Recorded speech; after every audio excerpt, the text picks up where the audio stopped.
ఒక్కొక్కసారి మనకి ఏ అకేషన్ లేకున్నా వంటలన్నీ కూడా ఏదో పెళ్లి భోజనాల టైప్లో లేకపోతే పండగ భోజనం చేస్తాం కదండి, ఆ టైప్లో కుదురుతూ ఉంటాయి. ఈరోజైతే అలానే కుదిరిందండి. అంటే లక్కీగా ఇంట్లో స్వీట్ కూడా ఉంది. సో అది కూడా పెట్టి తినేటప్పటికి నిజంగా ఒక పెళ్లి భోజనం చేసినట్టు అనిపించిందండి.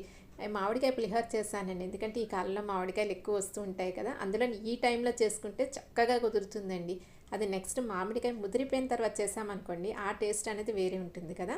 సో అందుకని చెప్పి మామిడికాయ పులిహోర అయితే చేశాను. దీనికోసం రైస్ అయితే నార్మల్గా పెట్టేసుకున్నానండి. మనం ఏ రెసిపీ చేసినా చేసిన విధానం అనేది ఒకరి నుంచి ఇంకొకరికి వేరేగా ఉంటుంది కదండి. మరి నేను ఏ విధంగా చేశానో ఇందులో చూపించబోతున్నాను. వేడి వేడి అన్నం ఉంటుంది కదా, ఈ వేడి అన్నంలోనికి పచ్చిమిరపకాయలు ఉంటాయి కదండి, సన్నంగా తరుక్కొని, అంటే దీనికి వేయించడం అలాంటిది ఏమి ఉండదండి, ఉత్తి పచ్చిమిరపకాయలు అన్నట్టు సన్నంగా తరిగి ఇందులో వేస్తే మనం ఆ పులుపుకి ఈ కారంకి కాంబినేషన్ ఎక్సలెంట్గా ఉంటుంది అన్నట్టు. దీంతోపాటు అల్లం కూడా తురిమి వేసుకుంటానండి. ఈ అల్లం మనం వేయించిన వాసన వేరుంటుంది, ఈ పచ్చిది వేసింది వేరే ఉంటుందండి.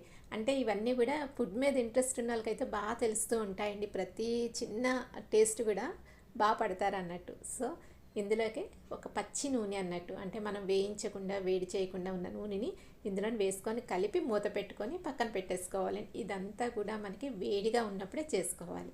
అది కొంచెం చల్లారేంత వరకు వెయిట్ చేస్తాం కదండి. ఆ లోపల మామిడికాయ చెక్క తీసుకొని తురిమేసుకుందాం. ఇక్కడ మీకు ఇంకో డౌట్ వస్తుంది కదండి, ఏంటి మామిడికాయ పులిహోరకి ఈ కాయలు తీసుకున్నారని. మాకు ఈ కాయలే పుల్లగా ఉంటాయండి, మాకు వచ్చే కాయలన్నీ కూడా ఇలానే ఉంటాయి అన్నట్టు. ఫస్ట్లో నేను చాలా రోజుల వరకు అసలు, అంటే ఫస్ట్ 2-3 ఇయర్స్ వరకు నేను చేసేదాన్ని కాదు, తీపి కాయలు ఎలా ఏం చేస్తామని. ఒకసారి ఉగాదికి తెచ్చినప్పుడు అప్పుడు అనిపించింది, ఆహా ఇంత పుల్లగా ఉన్నాయి, ఇంకా మనం మామిడికాయ పులిహోర చేసుకోవచ్చు అని. అప్పటి నుంచి ఇలా మొదలుపెట్టాను అన్నట్టు. మామిడికాయ అంతా తురుముకున్న తర్వాత దీనికి తగినంత ఉప్పు ఇందులోనే వేసుకొని కలిపేసుకుంటానండి. అయితే ఈ ఉప్పు తర్వాత వేసుకోవచ్చు, కానీ ఏంటంటే ఇందులో కలిపితే మనకి కరెక్ట్గా తెలుస్తుంది అన్నట్టు, పులుపు ఉప్పు అనేది చక్కగా తెలుస్తుంది. అందుకని ఇలా కలిపేసుకొని పక్కన పెట్టేసుకోవాలండి. ఈ లోపల మనకి అన్నం చల్లగా అయిపోతుంది కదా, ఆ రైస్ని తీసుకొచ్చి మళ్ళీ ఈ విధంగా మొత్తం కలుపుకొని దాంట్లోని ఈ తురుము అయితే వేసుకొని మళ్ళీ అంతా కూడా చక్కగా మిక్స్ అయ్యేటట్టు చూసుకోవాలండి.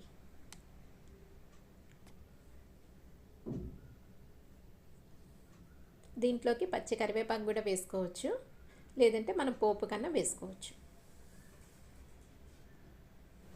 ఈ పోపు నార్మల్గా మనం చింతపండు పులిహోర పెట్టుకున్నట్టే పెట్టుకుంటామండి. అయితే ఇక్కడ మనం పసుపు అయితే వేయలేదు కదా స్టార్టింగ్లోని. సో ఆ పసుపు అనేది పోపు అంతా అయిపోయిన తర్వాత లాస్ట్లోని ఈ ఆయిల్లో వేసుకుంటే సరిపోతుంది. ముందుగా శనగపప్పు తీసుకొని వేయించుకున్నానండి. తర్వాత ఆవాలు, కొంచెం జీలకర్ర వేస్తానండి. చాలామంది వేయరు కదా, నేనైతే కొంచెం జీలకర్ర వేస్తాను.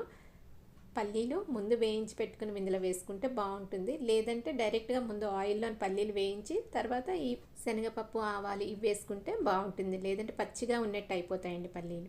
ఇందులోకి ఎండుమిరపకాయలు, కరివేపాకు, ఇంగువ, లాస్ట్లో పసుపు కూడా వేసుకుంటున్నాను. అంటే దించేసిన తర్వాత ఆపేస్తాం కదా స్టవ్, వేడి ఉంటుంది కదా నూనె, ఆ వేడి నూనెలోని సరిపోతుంది అన్నట్టు పసుపు అంతా తెచ్చి ఇందులో కలుపుకుంటే మన పులిహోర అయితే రెడీ అయిపోతుందండి. ఇది వెంటనే తినే కంటే ఒక 1 or 2 అవర్స్ ఉండి తింటే చాలా బాగుంటుందండి. ఎందుకంటే పులుపు, కారం, పచ్చిమిరపకాయలు పచ్చి వేసాం కదా, ఆ కారం, నూనె కూడా మనం ఉత్తిదే వేసాం కదంటే వేడి చేయకుండా పచ్చిదే వేసేసాం కాబట్టి ఆ టేస్ట్ కూడా చాలా బాగుంటుందండి. నూనె అలా వేయడం వల్ల మనకు ఆయిల్, అంటే పోపు వేసే ఆయిల్ కూడా చాలా తక్కువ పడుతుంది అన్నట్టు. ఈ చిన్న చిన్న టిప్స్ వల్లే మనకి టేస్ట్ అనేది డిఫరెంట్గా వస్తుందని, అంటే మనం చేసేదానికి వేరే వాళ్ళు చేసేదానికి కొంచెం తేడా అయితే ఉంటుందండి.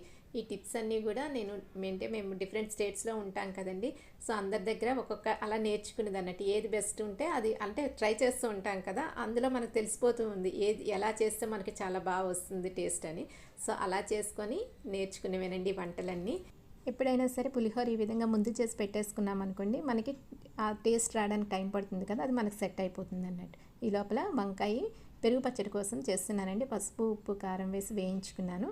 తర్వాత పెరుగులో వేసేసుకొని నచ్చితే పోపు వేసుకోవచ్చు, లేదంటే అవాయిడ్ చేయొచ్చు. రైస్ కూడా ఉంది కాబట్టి నార్మల్ కర్రీ ఒకటి చేశానండి. అనుకోకుండా రెసిపీస్ అన్నీ కూడా ఈ విధంగా కుదిరాయండి. నాకైతే భలే నచ్చింది అన్నట్టు. చాలా రోజుల తర్వాత ఒక విందు భోజనం చేసినట్టు అనిపించింది.